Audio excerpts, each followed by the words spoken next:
सभी को नमस्कार। तो आज के इस वीडियो के अंतर्गत हम शब्द और उसके प्रकार इस पर प्रकाश डालने की कोशिश करेंगे। आप सभी जानते हैं कि मनुष्य अपने विचारों का आदान प्रदान करने के लिए, अपनी भावनाओं की अभिव्यक्ति के लिए उसने भाषा का शोध लगाया। तो भाषा मनुष्य के उच्चारण अवयवों से उच्चरित या ध्वनि प्रतीकों की एक संरचनात्मक व्यवस्था है जिसके माध्यम से मनुष्य अपने विचारों का आदान प्रदान करता है। तो भाषा का उगम जब से हुआ तब से मनुष्य को अपनी भावनाओं का या अपने विचारों की अभिव्यक्ति के लिए बहुत ही एक सरल साधन उपलब्ध हुआ। तो भाषा की उत्पत्ति पहले हुई, फिर भाषा के उगम के पश्चात उसका एक व्याकरण बनाया गया। तो यह व्याकरण हमें किस लिए चाहिए, तो यह प्रश्न उठना सहज है। देखिए, तो हम सभी जानते हैं कि भाषा को व्यवस्थित रूप देने का कार्य यह व्याकरण करते जाता है। भाषा परस्पर आदान प्रदान की एक सक्रिय प्रक्रिया है। तो व्याकरण के माध्यम से हम भाषा की शुद्धि के लिए इसका प्रयोग करते जाते हैं। व्याकरण वह शास्त्र है जो भाषा को शुद्ध रूप से बोलने, लिखने और पढ़ने को हमें सिखाता है। इसीलिए हमें व्याकरण की जानकारी होना अति आवश्यक है। इसके पश्चात आज के इस वीडियो के अंतर्गत हम शब्द और उसके प्रकार इस पर प्रकाश डालने की कोशिश करेंगे। तो वैसे तो शब्द और उसके प्रकारों के अंतर्गत हम देखते हैं कि अर्थ की दृष्टि से शब्दों के अनेक प्रकार होते हैं, जैसे एकार्थी, अनेकार्थी, विरुद्धार्थी और समानार्थी। ये 4 प्रकार होते हैं अर्थ की दृष्टि से। अगर इतिहास की दृष्टि से हम देखेंगे तो तत्सम, तद्भव, देशज और विदेशी, ये 4 प्रकार होते हैं। अगर रचना की दृष्टि से अगर हम शब्दों के प्रकार को देखते जाएंगे तो रचना की दृष्टि से यौगिक, योगरूढ़ और रूढ़, ये 3 प्रकार शब्द के होते हैं। तो आज के इस वीडियो में हम व्याकरणिक विवेचन की दृष्टि से अर्थात प्रयोग की दृष्टि से शब्द के कितने प्रकार होते हैं, इस पर संक्षेप में हम जानकारी प्राप्त करेंगे। तो सवाल यह उठता है, शब्द किसे कहते हैं? तो शब्द का अर्थ है एक या अनेक वर्णों से बनी स्वतंत्र और सार्थक ध्वनि को हम शब्द कहते हैं। उदाहरण के तौर पर ऐसे राम, घर, कमल, मकान, पाठशाला आदि ये सार्थक शब्द हैं। देखिए, तो इन्हें हम शब्द कहते हैं। तो व्याकरण विवेचन की दृष्टि से शब्दों के 8 प्रकार होते हैं। उनका विवरण इस प्रकार है। देखिए, सबसे पहला प्रकार है संज्ञा। तो संज्ञा किसे कहते हैं? संज्ञा का अर्थ होता है किसी वस्तु, व्यक्ति, स्थान अथवा भाव का बोध कराने वाला जो शब्द होता है उसे संज्ञा कहते हैं। संज्ञा को कन्नड़ में नाम पदा कहते हैं, तो अंग्रेजी में इसे नाउन कहते हैं। तो किसी वस्तु, व्यक्ति अथवा स्थान या भाव का बोध कराने वाला जो शब्द होता है उसे संज्ञा शब्द के नाम से जाना जाता है। तो उदाहरण के लिए यहाँ 3 वाक्य दिए गए हैं। देखिए, जैसे राम पुस्तक पढ़ता है, सौरव पाठशाला जाता है, कोयल की बोली में मिठास है। तो इन 3 वाक्यों में हम देखते जाते हैं कि राम, पुस्तक, सौरव, पाठशाला, कोयल, मिठास, ये जो शब्द हैं इन्हें संज्ञा शब्द के नाम से हम जानते हैं, क्योंकि राम एक व्यक्ति का प्रतीक है, पुस्तक वस्तु का प्रतीक है, सौरव व्यक्ति का प्रतीक है, मिठास भाव का बोध कराता है। कोयल वह एक व्यक्ति का प्रतीक के रूप में हमारे सामने वह आती है। तो इस प्रकार किसी वस्तु, व्यक्ति अथवा स्थान का बोध कराने वाले जो शब्द होते हैं, उन शब्दों को हम संज्ञा शब्द कहते हैं। उसके पश्चात सर्वनाम। सर्वनाम का अर्थ है संज्ञा के स्थान पर प्रयुक्त होने वाले जो शब्द हैं, उन्हें सर्वनाम कहा जाता है। उदाहरण के तौर पर वह, वे, उसे, उन्होंने, उसने, उसका, तुम्हारा, इसका। ये जो शब्द हैं, ये संज्ञा के स्थान पर प्रयुक्त होने वाले शब्द हैं, जिन्हें सर्वनाम कहा जाता है। तो देखिए, वाक्य में यदि सर्वनाम का प्रयोग न हो तो केवल संज्ञा पदों से युक्त जो वाक्य होता है वह बेढंग प्रतीत होता है। पढ़ने के लिए पाठकों की भी निरासक्ति हो सकती है। उन्हें उदाहरण के तौर पर हम देखेंगे तो रंजना रंजना की सहेली के साथ, रंजना रंजना की सहेली के साथ रंजना के घर गई। अगर इस वाक्य में सर्वनाम हम जोड़ देंगे तो वाक्य इस प्रकार होगा। देखिए, रंजना अपनी सहेली के साथ उसके घर गई। तो ये जो वाक्य है, रंजना, बार बार जो रंजना रंजना शब्द आया है, उसके बदले में हमने यहाँ उसके और अपनी, ये दो शब्द हमने जोड़ा है। ये उसके भी रंजना के बदले ही आया है, अपनी भी रंजना के बदले में ही आया हुआ शब्द है। तो कहने का तात्पर्य है, किसी भी वाक्य में संज्ञा पदों की बार बार पुनरुक्ति न हो, इसीलिए वाक्य की शोभा बढ़ाने के लिए वाक्य में सर्वनाम, संज्ञा शब्द के बदले में सर्वनाम शब्दों का प्रयोग किया जाता है, जो वाक्य की शोभा बढ़ाने में मददगार साबित होता है। फिर इसके पश्चात विशेषण। विशेषण किसे कहा जाता है? संज्ञा या सर्वनाम की विशेषता बताने वाला जो शब्द होता है उसे हम विशेषण कहते हैं। विशेषण में ही अर्थ छुपा हुआ है। जो विशेषता बताने वाला होता है उसे ही विशेषण कहा जाता है। अगर उदाहरण के तौर पर जैसे चतुर है, काला है, अच्छा, बुरा, छोटा, बड़ा, ये जो शब्द हैं ये विशेषण को, विशेषता बताने वाले शब्द हैं। जैसे यहाँ पे कुछ वाक्य दिए गए हैं, देखिए, ऐसे प्रणव बड़ा चतुर लड़का है, बेर मीठे हैं, आम मीठे हैं, हमारा घर छोटा है, सौरव बड़ा अच्छा लड़का है। तो पहला जो वाक्य है, प्रणव बड़ा चतुर लड़का है, प्रणव ये संज्ञा शब्द है। तो चतुर यानी प्रणव कैसा लड़का है? तो चतुर लड़का है। चतुर क्या है? प्रणव की विशेषता बताने वाला शब्द है। प्रणव कैसा लड़का है, अगर प्रश्न अपने आप को अगर हम पूछेंगे तो उसका उत्तर होगा चतुर लड़का है। ये चतुर संज्ञा शब्द यानी प्रणव की विशेषता को बताने वाला शब्द है, इसीलिए यह विशेषण है। बेर ये संज्ञा शब्द है। बेर कैसे हैं? प्रश्न करेंगे तो उत्तर आएगा कि बेर मीठे हैं। तो ये मीठे, ये बेर की विशेषता बताने वाला शब्द है। देखिए, हमारा घर छोटा है, छोटा ये घर की विशेषता बताने वाला शब्द है। सौरव बड़ा अच्छा लड़का है, सौरव संज्ञा शब्द है, और अच्छा लड़का, अच्छा ये उसकी विशेषता बताने वाला शब्द है। किसी व्यक्ति, वस्तु अथवा स्थान में छुपी हुई विशेषता को बताने वाला जो शब्द होता है हम उसे विशेषण कहते हैं। उसके पश्चात क्रिया।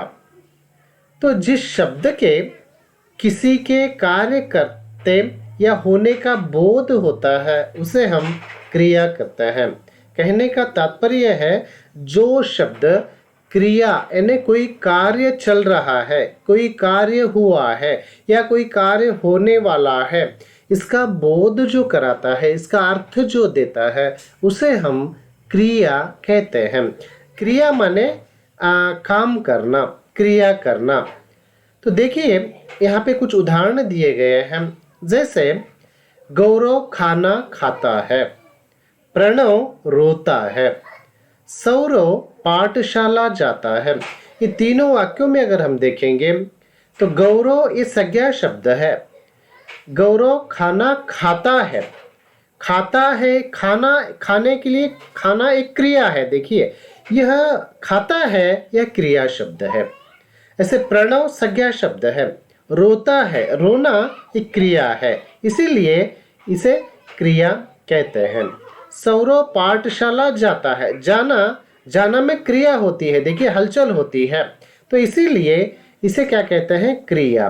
तो इन वाक्यों में खाता है, रोता है, जाता है, ये जो शब्द हैं ये क्रिया को सूचित करने वाले शब्द हैं। और ये जो संज्ञा, सर्वनाम, विशेषण और क्रिया, इन चारों, ये चारों जो प्रकार हैं, इन्हें विकारी शब्दों के अंतर्गत भी हम देखते हैं। संज्ञा, सर्वनाम, विशेषण और क्रिया, इन चारों में लिंग, वचन, कारक, काल के अनुसार हम इसमें परिवर्तन कर सकते हैं। तो विकारी शब्दों के अंतर्गत ही ये चार प्रकार आते हैं, जैसे संज्ञा, सर्वनाम, विशेषण और क्रिया। ये विकारी शब्दों के अंतर्गत इन्हें गिना जाता है, क्योंकि लिंग, काल, वचन के अनुसार कारक जोड़कर हमें इनमें परिवर्तन कर सकते हैं। विकारी का मतलब होता है जिसमें विकार होता है, जिसमें परिवर्तन हम कर सकते हैं।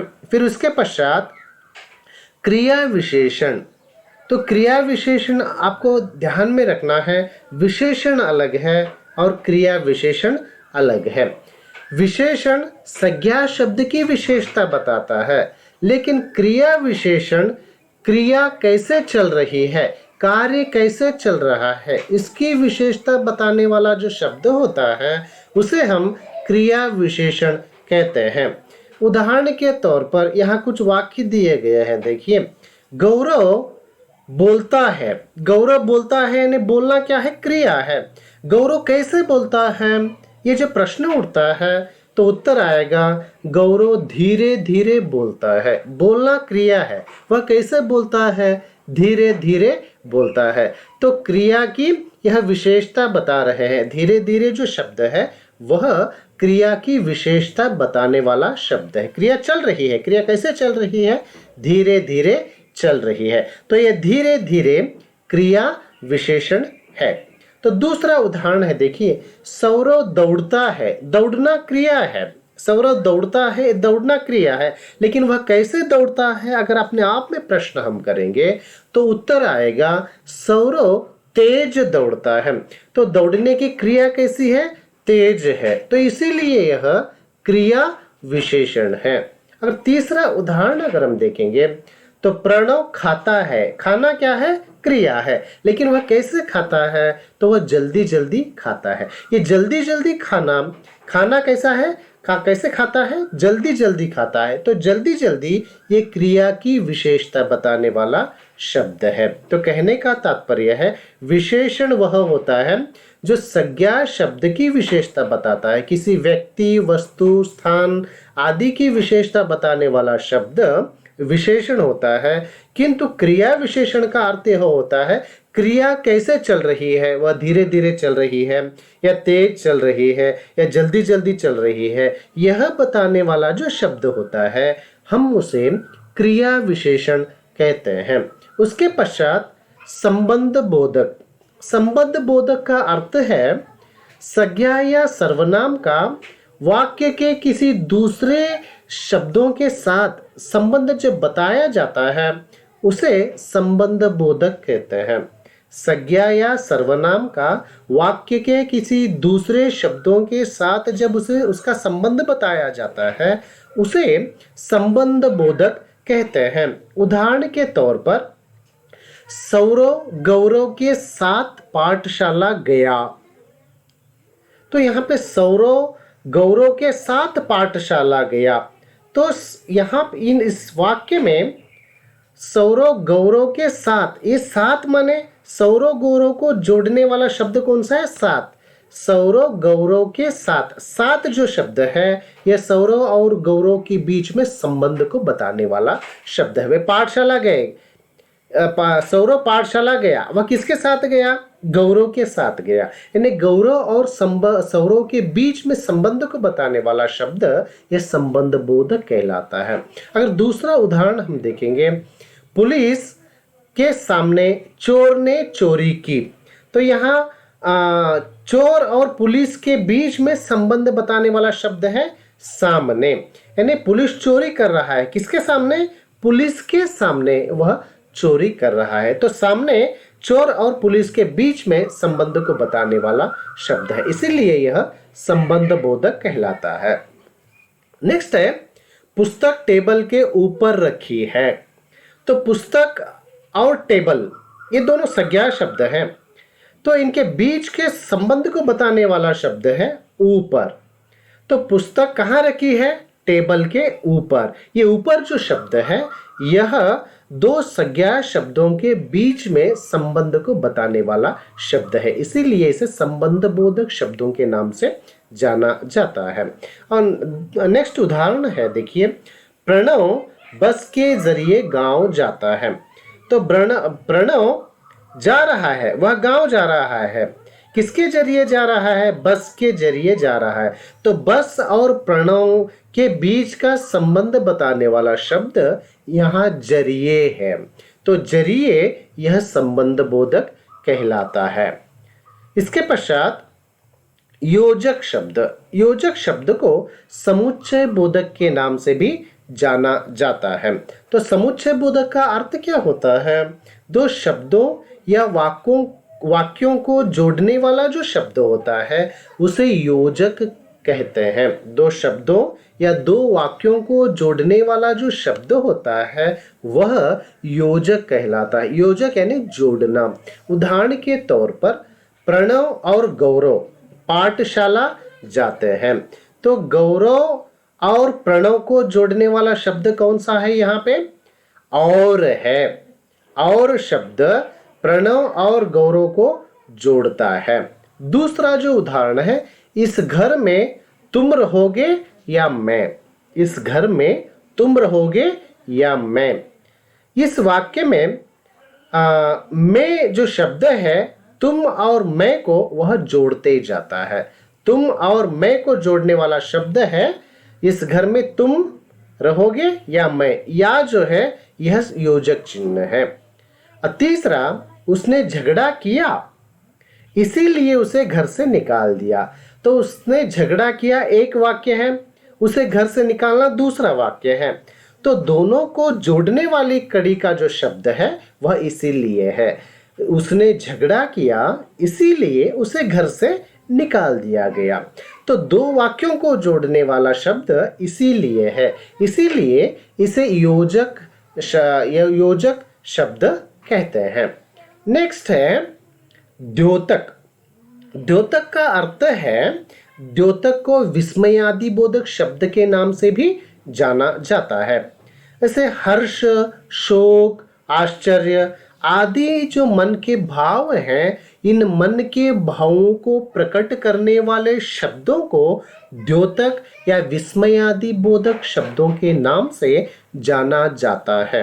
उदाहरण के तौर पर यहाँ पे कुछ उदाहरण दिए गए हैं। देखिए, आज तो गौरव के घर खूब मिठाई मिलेगी।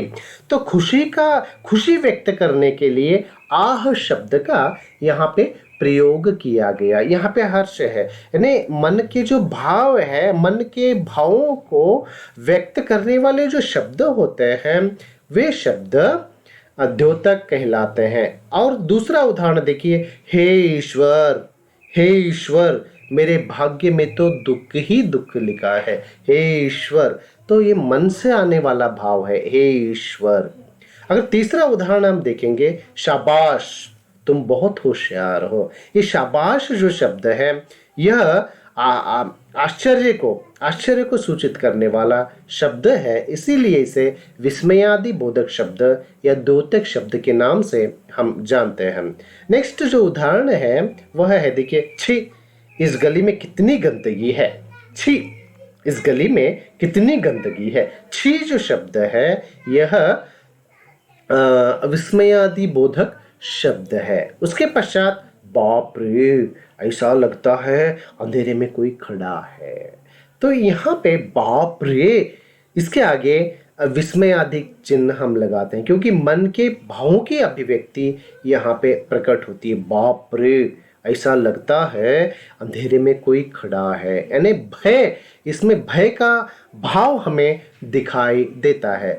तो इन शब्दों को हम द्योतक या विस्मयादि बोधक शब्द कहते हैं।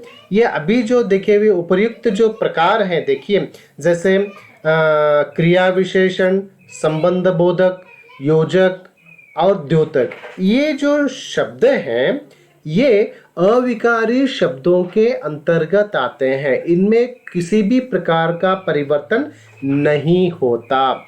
ये अपने मूल रूप में ही हमेशा हमारे सामने आते हैं।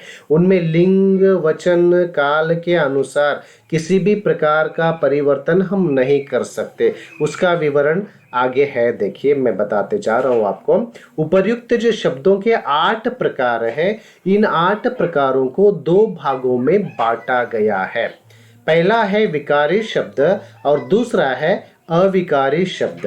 विकारी शब्द यानी जिन शब्दों में लिंग, वचन, कारक और काल के अनुसार कोई भी परिवर्तन नहीं होता, जिनमें परिवर्तन होता है, सॉरी, जिनमें लिंग, वचन, काल, कारक आदि के जोड़ने पर जिनमें परिवर्तन होता है उसे हम विकारी शब्द कहते हैं। विकार यानी परिवर्तन। उदाहरण के तौर पर संज्ञा शब्द है, देखिए लड़का शब्द है। लड़का शब्द का अगर हम बहुवचन करेंगे तो लड़के होगा, ये लगाएंगे तो लड़के होगा।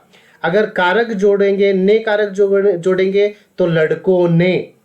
अगर उसका ई कार जोड़ेंगे तो उसका अर्थ होता है लड़की।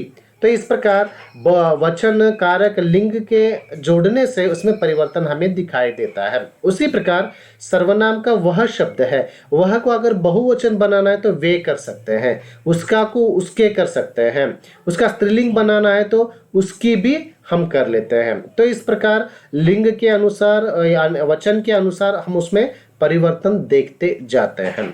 अगर विशेषण को भी अगर हम लेंगे तो विशेषण को भी हम लिंग, वचन, कारक, काल आदि जोड़कर उसमें परिवर्तन हम कर सकते हैं। उदाहरण के लिए काला शब्द है, अगर उसे बहुवचन बनाना है तो ये जोड़कर हम उसे काले कर सकते हैं।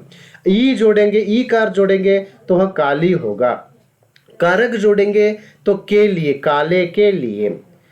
तो इसे भूतकाल, भविष्यकाल, वर्तमान काल में अगर वाक्य बनाना है तो हम कहेंगे काला नाग आया था भूतकाल, काला नाग आया है वर्तमान काल, काला नाग आएगा। इस प्रकार हम इनमें परिवर्तन कर सकते हैं।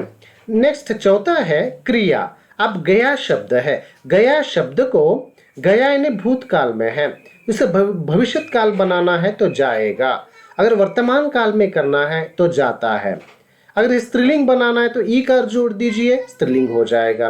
तो ये उपरिक्त जितने भी संज्ञा, सर्वनाम, विशेषण, क्रिया है, इनको विकारी शब्दों के नाम से हम जानते हैं। नेक्स्ट है अविकारी शब्द। अविकारी शब्दों से तात्पर्य है जिनमें किसी भी प्रकार का परिवर्तन नहीं होता, जो हमेशा अपने मूल रूप में ही हमारे सामने प्रस्तुत होते हैं। उनमें लिंग, काल, वचन, कारक आदि के जरिए हम किसी भी प्रकार का परिवर्तन नहीं करते, चाहे वाक्य स्त्रीलिंग में हो या पुल्लिंग में हो, या शब्द स्त्रीलिंग हो या पुल्लिंग हो, वाक्य आदि का वाक्य भूतकाल में हो, भविष्यत काल में हो या वर्तमान काल में हो, वह किसी भी हाल में हो, उसमें हम किसी भी प्रकार का परिवर्तन नहीं करते, तो उन्हें अविकारी शब्दों के नाम से जाना जाता है। उदाहरण के तौर पर क्रिया विशेषण है।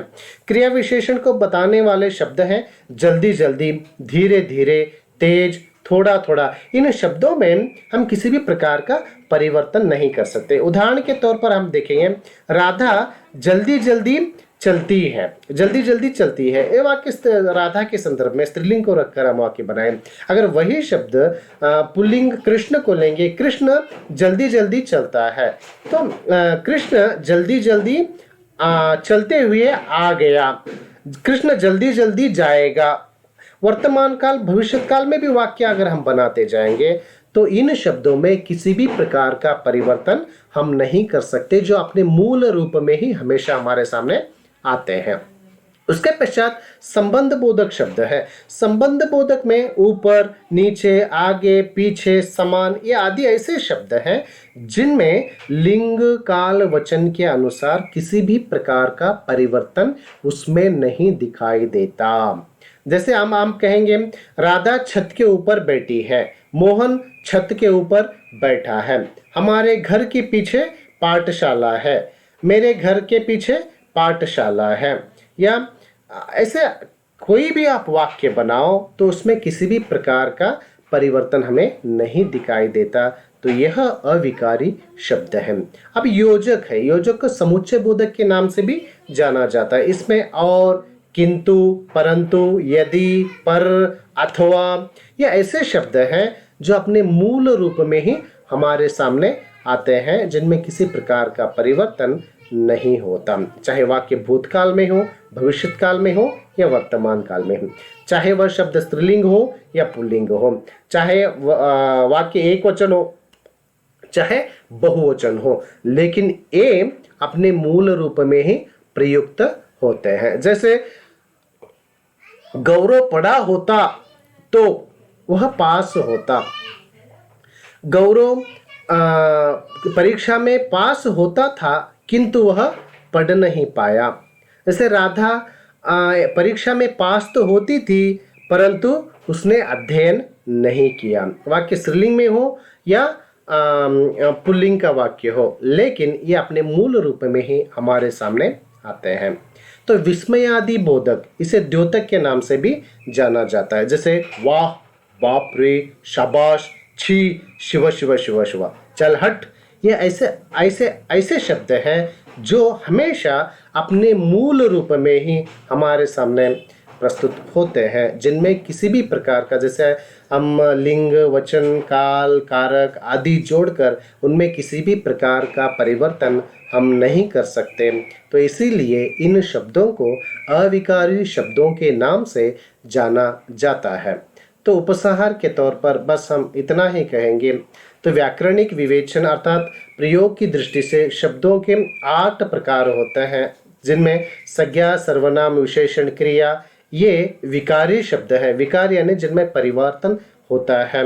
और संबंध बोधक, क्रिया विशेषण, समुच्चय बोधक और विस्मय आदि बोधक, ये ऐसे शब्द हैं जो हमेशा अपने मूल रूप में ही इनका उपयोग होता है। इसमें किसी प्रकार का भी परिवर्तन हम नहीं कर सकते। तो इतना कहते हुए आज के इस वीडियो में इतना ही काफ़ी है। अगले वीडियो में एक नया विषय लेकर हम फिर आपके सामने प्रस्तुत होंगे। धन्यवाद।